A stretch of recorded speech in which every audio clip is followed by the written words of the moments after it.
बिस्मिल्लाहिर्रहमानिर्रहीम। इंसान की रहनुमाई के लिए अल्लाह ताला ने अक्ल अता फरमाई और ये अक्ल गौर व फिक्र, सोच और जुस्तजू से इंसान को रहनुमाई के नए तरीके सिखाती है और बार बार अल्लाह ताला इंसान को गौर व फिक्र करने की दावत भी देते हैं।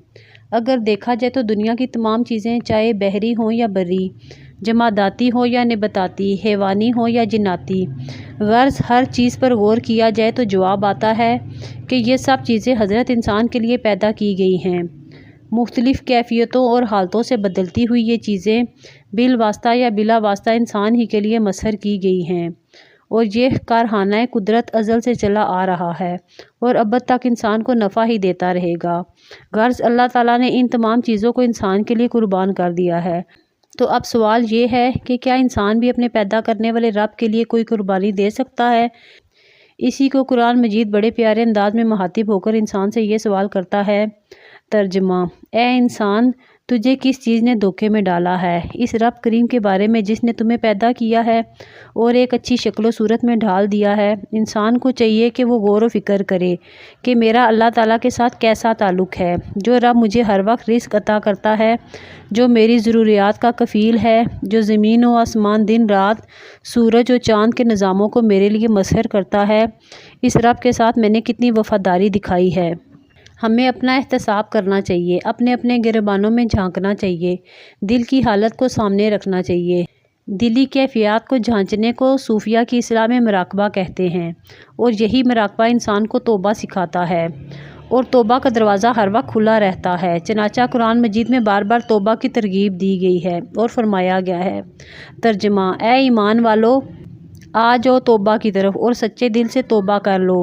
उम्मीद है तुम्हारा रब तुम्हारे गुनाहों को मिटाकर तुम्हें बहती नहरों वाली जन्नत में दाखिल करेगा। इस रहीम रब से मांगो तो सही, फिर देखो वो कैसे अता करता है। ये वो बादशाह है जो मांगने वाले से खुश और ना मांगने वाले से नाराज़ होता है।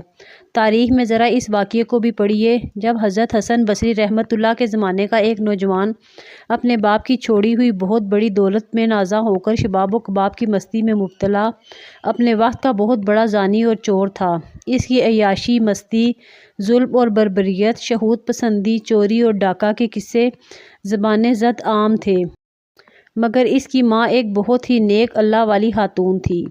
वो हर वक्त अपने बेटे को समझाती थी कि बेटा इन गुनाहों की लत में मत पड़ो, बेटा ज़ना छोड़ दो, बेटा शराब ना पियो, बेटा तौबा कर लो, नेकी की तरफ आ जाओ और मेरे साथ चलो, हम हज़रत हसन बसरी रहमतुल्लाह के पास जाकर तुम्हारी तौबा करवा लें। वो नेक बूढ़ी औरत अम्मा बहुत मिन्नतें समाजतें करती रहीं, मगर वो बेटा बाज ना आया।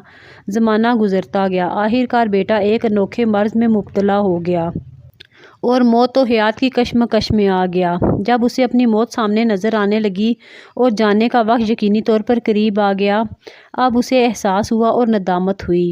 अब चरपाई पर लेटा हुआ चल फिर नहीं सकता, ज़िंदगी की आखिरी सातों में पुकारता है, ए माँ, तू सारी ज़िंदगी हसन बसरी रहमतुल्लाह का नाम लेती थी, मैं अब चल फिर नहीं सकता, खुदारा आप चली जाएं और हज़रत हसन बसरी रहमतुल्लाह को अदब के साथ अर्ज़ कर दें कि मैं चल नहीं सकता, मैं आखिरी वक्त में हूँ, थोड़ा सा वक्त निकाल कर हमारे घर तशरीफ़ ले आएँ और मेरी तौबा करवा दें, मुझे तो तौबा करने का तरीका भी नहीं आता। ये बूढ़ी माँ कामते जिस्म के साथ हज़रत हसन बसरी रहमतुल्लाह के दरबार में पहुँची और ये दरख्वास्त पेश की। हज़रत हसन बसरी रहमतुल्लाह नहायत शफ़ीक, मोहब्बत और दर्द दिल रखने वाले बुज़ुर्ग थे, मगर इस वक्त उन्होंने अपने दर्स पढ़ाने के उज़र की वजह से इस नौजवान के पास आने से इनकार कर दिया। माँ रोती धोती वापस आ गई और कहा, ए बेटे, तू बहुत बदनसीब और बदबख्त है, हसन बसरी जैसा बुज़ुर्ग और वली भी तेरे पास आने को तैयार नहीं। नौजवान ये सुनकर बेइंतहा रो पड़ा और फिर अपनी बूढ़ी माँ को मुखातिब होकर कहा, कबल इसके कि मेरी रूह कब्ज़ हो जाए, मेरी 2 वसीयतें सुन लो और कसम दो इस वसीयत पर अमल करोगी। पहली वसीयत यह है कि जब मेरी रूह परवास कर जाए तो अपने दुपट्टे से मेरी गर्दन पर फंदा लगा देना और फिर इस फंदे से मेरी लाश को महल्ले की गली कूचों में घसीटना, ताकि मेरे साथ चोरी, जना और डाका में शरीक दोस्तों को मेरे अंजाम का पता चल जाए और मेरी ज़िल्लत इनके सामने आ जाए। शायद मेरी लाश के साथ ऐसे इबरतनाक सलूक को देखकर किसी को तौबा की तौफीक हो जाए। دوسری وصیت یہ ہے، میرے انتقال کے بعد میری قبر مسلمانوں کے قبرستان میں نہ بنانا۔ میں اللہ کی نظر میں بہت بدترین آدمی ہوں اور اللہ کا غضب مجھ پر شدید ہوگا۔ میں چاہتا ہوں اس غضب کی وجہ سے میری اوپر اترنے والا عذاب میرے اوپر ہی رہے، کہیں ایسا نہ ہو میری وجہ سے میری پڑوسی قبر والوں کو بھی تکلیف پہنچے۔ ان دو وصیتوں کے بعد اس نوجوان نے دھاڑے مارتے ہوئے نظریں آسمان کی طرف کیں اور ہاتھ اٹھائے معافیاں مانگتا رہا، اور اس کی آنکھوں سے آنسو نکل کر اس کے گال پر ٹپک رہے تھے۔ ابھی ہاتھ اٹھائے ہوئے تھے کہ اس کی روح پرواز کر گئی۔ یوں یہ نوجوان اس دنیا سے کوچ کر گیا۔ اس کی موت کے بعد اس کی ماں دوبارہ حضرت حسن بصری رحمۃ اللہ کے دربار میں گئی اور عرض کیا، حضرت جس بیٹے کے لیے میں آپ کے پاس آئی تھی اب وہ جا چکا ہے، اس کا انتقال ہو گیا ہے۔ اب تو آپ آ جائیے، میرے بیٹے کا جنازہ پڑھا دیجیے، شاید آپ کے جنازہ پڑھانے کی وجہ سے اللہ کو رحم آ جائے اور میرے اس بد نصیب بیٹے کی بخشش ہو جائے۔ مورخین لکھتے ہیں، اس وقت حضرت حسن بصری رحمۃ اللہ کی شخصیت پر جلالی کیفیت طاری تھی۔ یہ بوڑھی ماں حضرت حسن بصری رحمۃ اللہ کی منتیں کر رہی تھی، مگر پھر بھی حضرت حسن بصری رحمۃ اللہ آنے کو تیار نہیں۔ چنانچہ بوڑھی اماں دوبارہ واپس آ گئی اور بیٹے کی لاش پر کفن ڈال کر رو رہی تھی کہ اچانک دروازے پر دستک ہوئی۔ دروازہ کھلتا ہے، حضرت حسن بصری رحمۃ اللہ گھر میں داخل ہوتے ہیں اور پوچھتے ہیں، کہاں ہے تمہارا بیٹا؟ کہاں ہے وہ ولی؟ کہاں ہے وہ بزرگ؟ اور پھر فرمایا، جب تم ابھی ملنے آئی تھی اور میں نے آنے سے انکار کیا، اسی وقت میں کچھ دیر کے لیے لیٹا اور خواب میں دیکھا کہ اللہ کی طرف سے پکار آ رہی ہے، اے حسن تم میرے کیسے دوست ہو؟ تم نے میرے ولی کا جنازہ پڑھانے سے انکار کیا ہے، وہ تو میرا دوست ہے۔ سن اے حسن، اس کو میں نے بخش دیا ہے، اس کی مغفرت ہو چکی ہے۔ حضرت حسن بصری رحمۃ اللہ آگے بڑھے اور خود اپنے ہاتھ سے غسل دیا، اپنے ہاتھ سے کفن دیا اور اپنے ہاتھوں سے تدفین کی۔ تاریخ میں فضیل بن غیاث رحمۃ اللہ کے واقعے کو بھی پڑھیے۔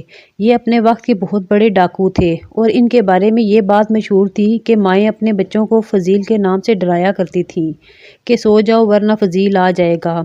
قصوں اور کہانیوں میں انہیں ایک خطرناک اور پر اسرار شے سمجھا جاتا تھا۔ اپنی عادت کے مطابق ایک دن کسی گھر ڈاکہ مارنے پہنچے۔ رات کا آخری حصہ تھا۔ گھر میں ایک اللہ کا بندہ قرآن پاک کی تلاوت کر رہا تھا۔ ترجمہ: کیا ایمان والوں کے لیے ابھی بھی وہ وقت نہیں آ پہنچا کہ ان کے دل اللہ کے خوف سے ڈر جائیں اور جو حق نازل ہوا ہے اس کے آگے سر تسلیم ہم کر دیں؟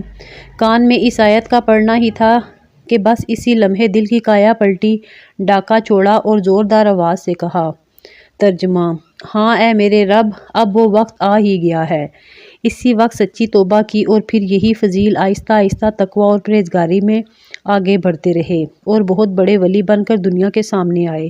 آج اولیاء کرام کی فہرست میں ایک بہت بڑا مقام اور مرتبہ حضرت فضیل بن غیاث رحمۃ اللہ کا ہے۔ خدا ان کی قبر پر لازوال رحمتیں نازل فرمائے۔ تاریخ میں ایسے توبہ کرنے والوں کے قصے کثرت کے ساتھ مذکور ہیں۔ نبی اکرم صلی اللہ علیہ وآلہ وسلم اکثر نوجوانوں کے گروہوں کو مخاطب ہو کر انہیں توبہ کی ہدایت فرمایا کرتے تھے۔ اور ایک حدیث مشہور ہے۔ ترجمہ: گناہوں سے توبہ کرنے والا ایسا ہے کہ اس نے گناہ کیا ہی نہیں، اور جوانی کی توبہ اللہ تعالیٰ کو بہت پسند ہے۔ علامہ رومی رحمۃ اللہ فرماتے ہیں کہ توبہ جوانی کی عمر میں کر لیجئے، بڑھاپے کی عمر میں توبہ کرنا کمال نہیں۔ علامہ رومی رحمۃ اللہ اپنے شعر میں عجیب تشبیہ پیش کرتے ہیں: وقت پیری گرگ ظالم می شود، پرہیزگار در جوانی توبہ کردن شیوہ پیغمبری است۔ یعنی بڑھاپے میں تو ظالم بھیڑیا بھی متقی اور پرہیزگار بن جاتا ہے۔ جوانی میں توبہ کرو، کیونکہ جوانی میں توبہ کرنا پیغمبروں کا شیوا ہے۔ انسان سے گناہ ممکن ہے، گناہ کے دائیں بھی پیدا ہوتے رہتے ہیں، لیکن ان گناہوں کے سامنے ڈٹ جانے اور اپنے رب سے معافی مانگنے والوں کو حدیث میں بہترین مومن قرار دیا گیا ہے۔ آئیے عزم کیجئے، اپنے آپ کو گناہوں سے بچائیں گے، اپنے رب سے وفاداری کرتے ہوئے اور سچے دل سے توبہ کر کے اپنے ایمان کو مضبوط اور کامل بنائیں گے۔ اللہ تعالی ہم سب کا حامی و ناصر ہو۔